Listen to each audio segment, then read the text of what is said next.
Hi friends, मैं Sonu Kumar study point में आप लोग को स्वागत करता हूं। आज मैं मॉडर्न हिस्ट्री पार्ट 1 लेकर के आ गया हूं, जो क्रॉन पब्लिकेशन का है, सामान्य ज्ञान है। और क्रॉन पब्लिकेशन का जो राइटर है वो रितेश कुमार हैं। ठीक है, तो आज मैं मॉडर्न हिस्ट्री लेकर के आया हूं। तो जो फर्स्ट है वो मॉडर्न हिस्ट्री का पार्ट 1 है। ठीक है, उसके बाद है जो मेडिवल हिस्ट्री लाऊंगा, मध्यकालीन भारत।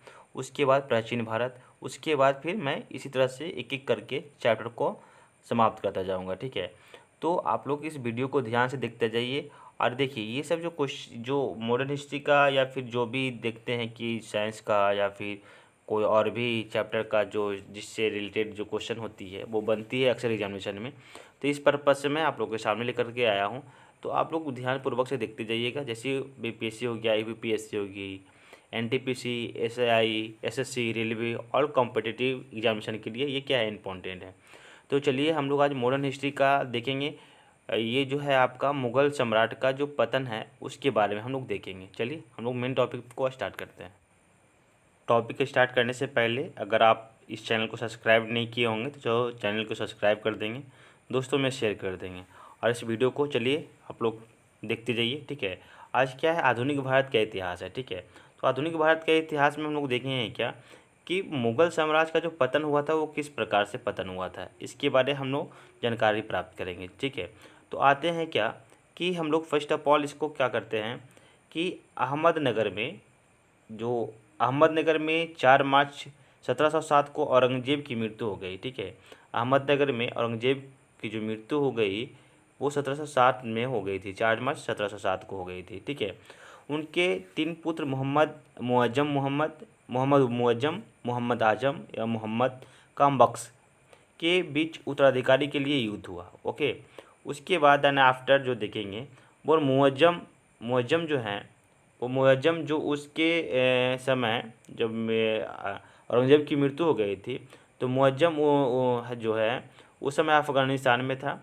उसने लाहौर के निकट बहादुर शाह के नाम से अपना राज्याभिषेक करवाया। ओके, और जजारू के युद्ध में आजम तथा बीजापुर के युद्ध में कामबख्श को मार डाला और दिल्ली के तख्त पर बैठा। ओके, उसके बाद है जो बहादुर शाह प्रथम का जो कार्यकाल हुआ था वो 1707 से लेकर 1712 ईस्वी के बीच में हुई थी।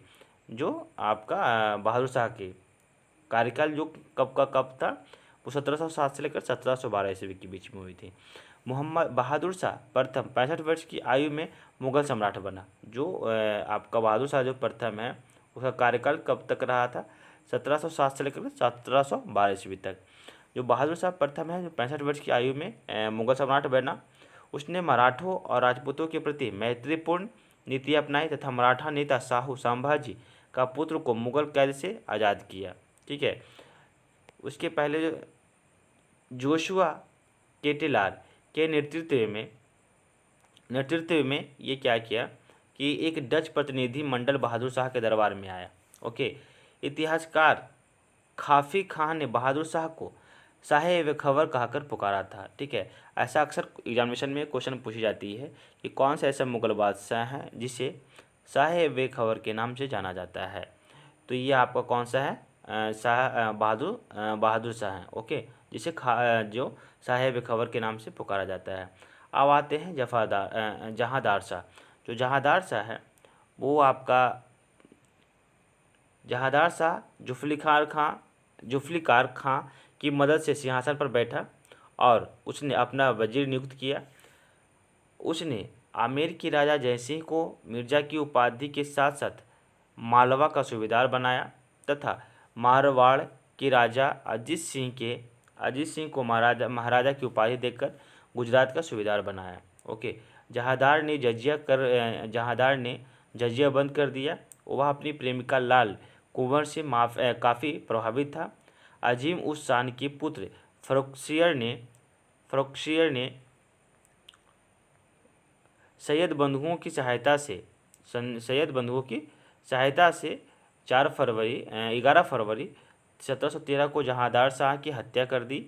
और जहांदार शाह को लापरवाह या लंपट मूर्ख कहा जाते हैं। ठीक है, वो साहेब खबर कौन था, बहादुर शाह जफर। और ये जो जहांदार शाह को हैं जो लंपट मूर्ख के नाम से जाना जाता है। अब आते हैं क्या, फ़र्रुखसियर। फ़र्रुखसियर का जो कार्यकाल था वो आपका 1713 से 1719 के बीच में रही थी। ठीक है, तो फ़र्रुखसियर को सैयद बंधु अब्दुल्ला खां एवं हुसैन अली के सहयोग से सिंहासन पर बैठाया गया। ओके, किसके किसके बीच में, सैयद बंधु अब्दुल्ला खां एवं हुसैन अली के सहयोग से सिंहासन पर फ़र्रुखसियर को तख्ता पे यानी जो राजगद्दी पे उसे बैठाया गया। इस काल में सिख नेता बंदा बहादुर को फांसी दे दी गई है। ठीक है, जन शोरमन के नेतृत्व में ईस्ट इंडिया कंपनी का एक दल 1717 में भारत आया। ओके, जन शोरमन के नेतृत्व में ईस्ट इंडिया कंपनी है जो भारत आया।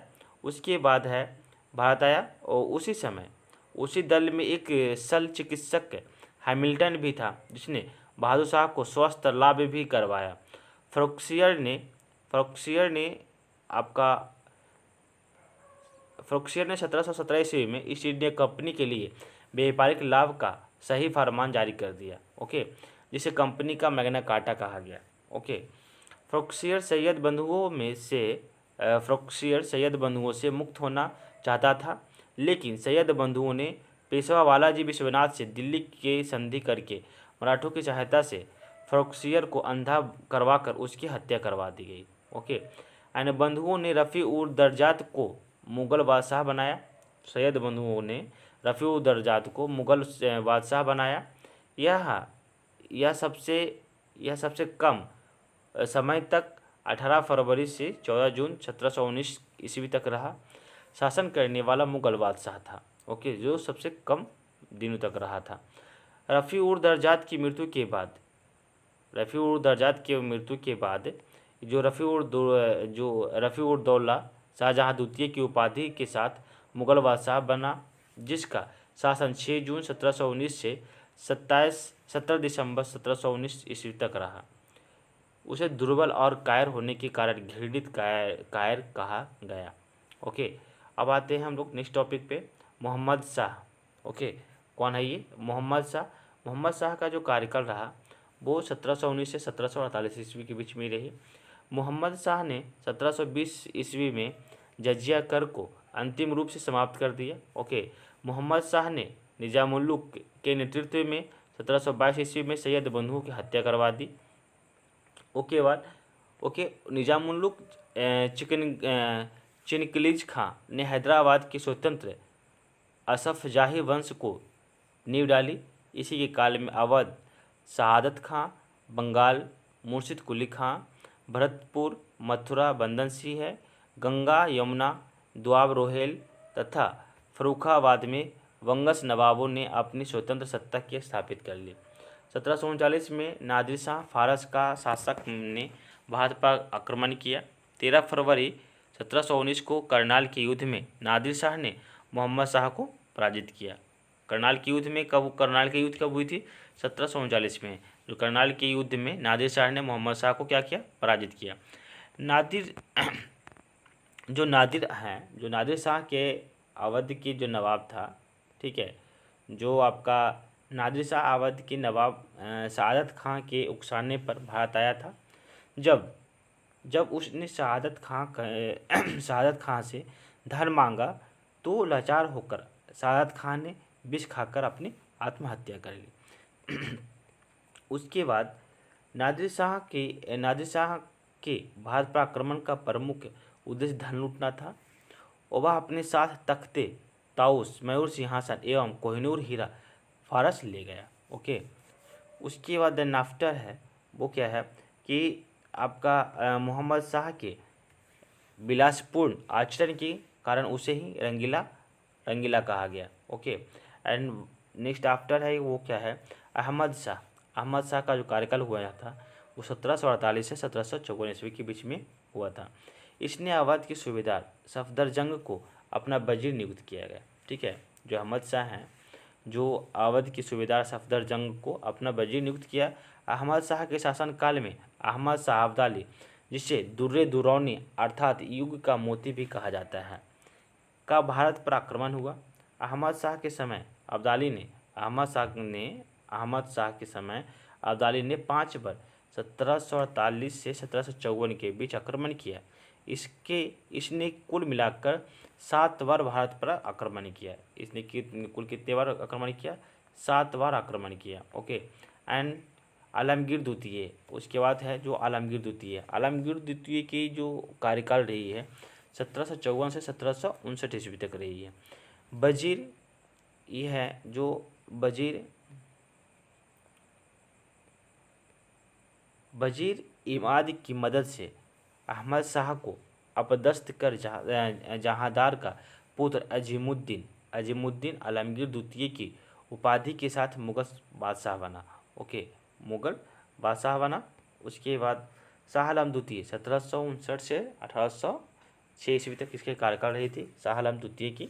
शाह आलम के काल में बक्सर का युद्ध 1764 ईस्वी में हुआ, जिसमें अंग्रेजों ने हेक्टर मुनरो के नेतृत्व में मुगल सेना, अवध के नवाब सिराजुद्दौला की सेना और बंगाल के अवधस्थ नवाब मीर कासिम को संयुक्त रूप सेना को पराजित किया। ठीक है, देखिए शाह आलम द्वितीय जो का कार्यकाल 1759 तक से 1806 ईस्वी के बीच में रही थी। देखिए यहाँ पे 2-3 क्वेश्चन बन करके आती है। पहला कि बक्सर का युद्ध कब हुई थी? ओके, पहला वो जो क्वेश्चन जो है वो बक्सर की युद्ध कब हुई थी? तो 1764 ईस्वी में हुई थी। ठीक है, और इसमें कहा जाएगा कि जब बक्सर के युद्ध हुआ था तो मुगल जो आपका मुगल जो सम्राट था उसके नेतृत्व किसने किया था? ठीक है, तो हेक्टर मुनरो किया था। अंग्रेजों का जो नेतृत्व किया था वो कौन किया था? हेक्टर मुनरो किया था। ठीक है, मुगल सेना अवध के नवाब सिराजुद्दौला की सेना और बंगाल के अवधस्थ नवाब मीर कासिम की संयुक्त ये जो सेना को पराजित किया। ठीक है, जो हेक्टर मुनरो था वो आपका अंग्रेजों की तरफ से नेतृत्व कर रहा था लड़ाई का। ओके, बक्सर का युद्ध का। उसके बाद है क्या कि इस पराजय के साथ शाह आलम द्वितीय को बंगाल के गवर्नर और रॉबर्ट क्लाइव के साथ इलाहाबाद की संधि करानी पड़ी। ओके, इसके तहत मुगल सम्राट 1765 से 1772 ईस्वी तक अंग्रेजों के संरक्षण में इलाहाबाद रहा। ओके, कब से? 1765 से 1772 ईस्वी तक अंग्रेजों के संरक्षण में इलाहाबाद रहा। मराठा सरदार महादाजी सिंधिया ने 1772 ईस्वी में एक बार फिर शाह आलम द्वितीय को राजधानी दिल्ली के मुगल सिंहासन पर बैठाया। ओके, उसके बाद शाह आलम द्वितीय के शासनकाल में 1761 ईस्वी में पानीपत की तीसरी लड़ाई मराठा और अहमद शाह अब्दाली के बीच में हुई। ठीक है, शाह आलम द्वितीय की जो कार्यकाल में शाह आलम द्वितीय के शासनकाल में 1761 ईस्वी में क्या हुई? बक्सर के पानीपत का युद्ध हुई। ठीक है, जिसमें मराठा और अहमद शाह अब्दाली के बीच में हुई थी। ठीक है, और जो बक्सर की युद्ध हुई थी वो 1764 ईस्वी में हुई थी। ठीक है, उसके बाद क्या है? शाह आलम द्वितीय इसका मूल नाम अली गौहर था। शाह आलम द्वितीय का कि समय जनरल लिक ने दौलत राव सिंधिया को पराजित कर 1803 ईस्वी में दिल्ली पर अधिकार कर लिया। अकबर द्वितीय, अब आते हैं हम लोग क्या? अकबर द्वितीय। तो अकबर द्वितीय जो है वो यह अंग्रेजों के संरक्षण में शासक बनने वाला हिंदुस्तान का प्रथम बादशाह था। जो अकबर द्वितीय था वो 1806 ईस्वी से 1837 ईस्वी तक इसकी शासनकाल रही। यह अंग्रेजों के संरक्षण में शासक बनने वाला हिंदुस्तान का पहला क्या था? बादशाह था। इसने राजा राम मोहन राय को उपाधि राजा के दी। ठीक है, ऐसा एक क्वेश्चन पूछी जाती है एग्जामिनेशन में कि राजा राम मोहन राय को राजा की उपाधि किस मुगल सम्राट ने दिया? तो अकबर द्वितीय ने ही दिया था। ओके, अब आते हैं बहादुर शाह द्वितीय। बहादुर शाह द्वितीय का जो कार्यकाल रहा था वो आपकी रही है कब तक? 1837 से 1858 के बीच में। तो यह है अंतिम मुगल बादशाह था, बहादुर शाह द्वितीय है। ऐसा कोई क्वेश्चन पूछा जाता है कि वैसे कौन से मुगल सम्राट हैं, अंतिम मुगल सम्राट हैं जो वैसे कौन से जो बादशाह हैं जो मुगल बादशाह रहा था, अंतिम मुगल बादशाह रहा था? तो यही है बहादुर शाह द्वितीय। ठीक है, जो प्रसिद्ध शायर होने के कारण इसे जफर भी कहा जा गया। 1857 के विद्रोह में विद्रोहियों को साथ देने के कारण अंग्रेज सरकार ने उसे गिरफ्तार कर लेकर रंगून निर्वासित कर दिया था, जहाँ एलिजाबेथ ने 1600 ईस्वी में कंपनी को पूर्व के साथ व्यापार के लिए 15 वर्षों के लिए अधिकार पत्र प्रदान किया। इंग्लैंड के राजा जेम्स प्रथम के दूत के रूप में कैप्टन हॉकिंस हेक्टर नामक जहाज़ से सूरत आया और जहांगीर की आगरा स्थित दरबार में पहुंचा। वहां उसने बादशाह से फारसी में बात की, जिसने प्रसन्न होकर उसे 400 का मनसब एवं इंग्लिश खां की उपाधि दी। ओके, अंग्रेज़ों ने भारत में अपनी प्रथम कंपनी 1611 ईस्वी में मछलीपट्टनम में स्थापित की। ओके, क्वेश्चन पूछी जाती है कि भारत में अंग्रेज़ों की जो प्रथम फैक्ट्री है वो कब और कहाँ हुई थी, तो 1611 में मछलीपट्टनम में स्थापित की गई थी। अंग्रेज़ों ने 1612 ईस्वी में पुर्तगालियों को सूरत के निकट ख्वाजिहाल में पराजित किया। ठीक है ना, जो अंग्रेज़ों ने 1612 ईस्वी में पुर्तगालियों को सूरत के निकट ख्वाजिहाल में पराजित किया। अंग्रेज़ों ने जहांगीर की अनुमति से सूरत में पश्चिम भारत की पहली और भारत की दूसरी कंपनी स्थापित की गई। ब्रिटेन के राजा जेम्स प्रथम के दूत के रूप में सर टॉमस रो 18 दिसंबर 1615 को भारत आया और 10 जनवरी 1616 को अजमेर में जहांगीर के दरबार में उपस्थित हुआ। ओके, जहांगीर के दरबार में उपस्थित हुआ। गोलकुंडा के सुल्तान ने 1632 ईस्वी में अंग्रेज़ों को सुनहरा फरमान दिया। अंग्रेज़ों ने पूर्वी तट पर अपना कारखाना 1633 ईस्वी में बालसोर एवं हरिहरपुरा में स्थापित किया।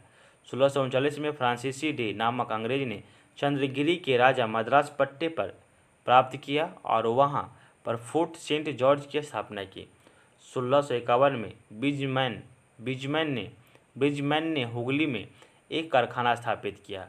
1616 ईस्वी में पुर्तगालियों ने अपनी राजकुमारी कैथरीन बेंगराजा का विवाह ब्रिटेन के राजा चार्ल्स द्वितीय से करके बम्बई को दहेज के रूप में दे दिया गया। 1669 से 1667 ईस्वी तक बम्बई का गवर्नर जेराल्ड आग्यार ही बम्बई का संस्थापक था। बंगाल का सूबेदार शाहशुजा ने 1651 ईस्वी में अंग्रेज़ों को व्यापार करने का विशेषाधिकार दिया। ओके, और उसके बाद जो हम लोग हैं वो देखते हैं क्या कि सर चाणक्य ने बंगाल में 3 गांव कालिकाता, गोविंदपुर एवं सुतानाटी को मिलाकर आधुनिक कलकत्ता की नींव रखी। ठीक है, जो आधुनिक कलकत्ता है वो पहले 3 गांव को मिलाकर के बना था। वो कौन था? कालिकाता, गोविंदपुर एंड सुतानाटी। ठीक है, ये रखी तथा फोर्ट विलियम का निर्माण किया, जिसका पहला प्रेसिडेंट सर चार्ल्स आयर था। देखिए, यूरोपीय की जो प्रथम फैक्ट्री है वो देखेंगे क्या है कि पहले यूरोपीय पतन हो गई, यूरोपीय पतन के बाद यूरोपीय आगमन होगा। ठीक है ना, उसके पहले क्या है कि पुर्तगाली जो कंपनी है उसकी जो फैक्ट्री है वो कोचीन केरल में 1503 ईस्वी में खोली गई थी। ओके, कब खोली गई थी? 1503 ईस्वी में खोली गई थी केरल में। एंड डच मछलीपट्टनम आंध्र प्रदेश 1605 ईस्वी में। अंग्रेज मछलीपट्टनम में 1611 ईस्वी में। उसके बाद सूरत में 1612 ईस्वी में खोला गया था। डेनिश ने ट्रावनकोर, ठीक है ना, तंजौर 1620 ईस्वी में खोला। फ्रांसीसी सूरत गुजरात में पड़ता है, जो 1668 में खोला था अपनी फैक्ट्री। ओके, उसके बाद जो है फ्रांस के सम्राट लुई 16वीं के मंत्री कॉलवर्ट द्वारा 1664 ईस्वी में फ्रेंच ईस्ट इंडिया कंपनी की स्थापना हुई, जिसे इंडसे ओरिएंटल कहा गया। फ्रांसीसी कैरो ने 1668 ईस्वी में सूरत में अपने पहले व्यापारिक कारखाने की स्थापना की। उनकी दूसरी कंपनी मछलीपट्टनम में स्थापित हुई। 1673 ईस्वी में फ्रांसीसी मार्टिन ने पुदुचेरी नामक एक गांव प्राप्त किया। ओके, फ्रांसीसी है जो 1673 ईस्वी में फ्रांसीसी मार्टिन ने पुदुचेरी नामक एक गांव प्राप्त किया, जो आगे चलकर पांडिचेरी के नाम से जाना गया। डचों ने पांडुचेरी